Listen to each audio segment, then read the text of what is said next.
Whip, and our prayers are with you and the people of Minnesota for that tragic shooting. And as we come back to D.C., it is encouraging to see a much safer nation's capital.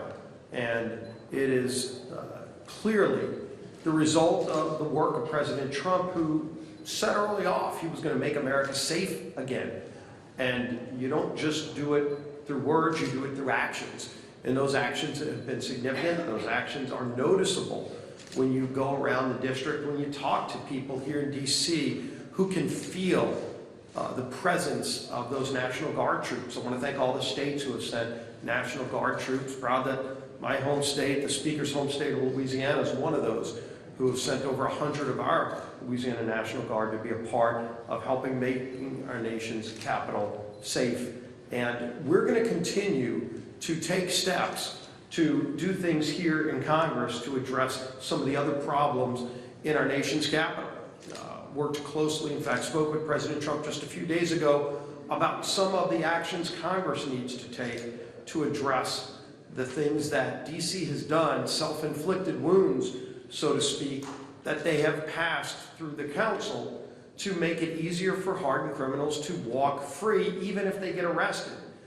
Carjackings, you could carjack somebody at gunpoint, and frankly, a lot of the people who commit some of those violent crimes are younger people under 25. You can be 23 years old and walk out the next day if you get caught without serving any time in jail. And I think a lot of people are outraged by that, but it's ordinances on the books in D.C. that lead to that. It's soft on crime judges because of a weak judicial nominating commission that is stacked with far leftists who are themselves soft on crime, and because of that you get judges that are soft on crime, and all that does is creates more victims, senseless, needless victims of crime that shouldn't be if you only had better ordinances. And so our Oversight Committee is going to be going to work next week passing a package of bills to address a lot of those problems that D.C. created, to fix it so that criminals can't just walk free. If they want to go commit tough crimes, they'll have to do the time for what they do on the streets. And I think that's a good thing, that we're going to be addressing that problem even more than what President Trump's already done. You can look at what the Oversight Committee has already done over the break. While a lot of people were home, a lot of Oversight Committee members were here getting that testimony that Chairman Comer talked about from those victims of the horrors of Epstein.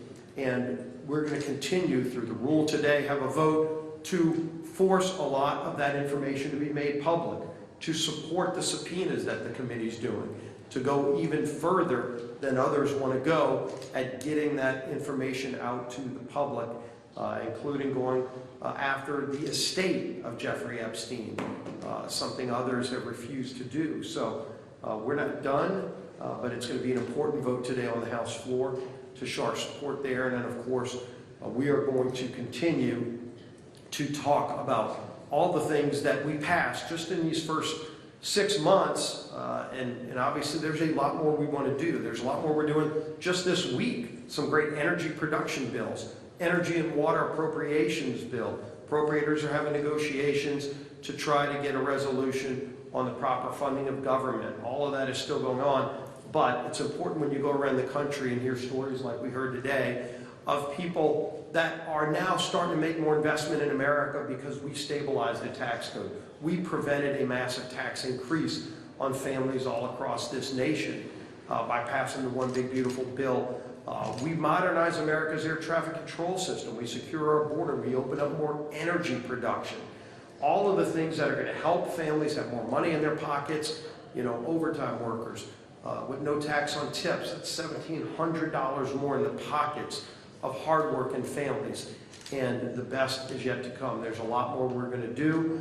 And the person leading that charge is the fellow LSU alum. And yes, we are proud of our alma mater winning its opening game. It's going to have football back, college football. Some people might not say right now they're glad to have college football back, depending on how their team did. We are proud of what's now the #3 team in the nation, the LSU Fighting Tigers.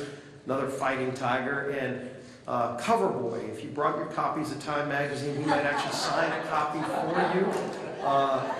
Not every day that a Republican gets on the cover of Time magazine, but he has exhibited great leadership. He's gotten a very, very narrow House Republican majority to come together time and time again to deliver big wins for American families, and I'm glad it's being noticed nationally.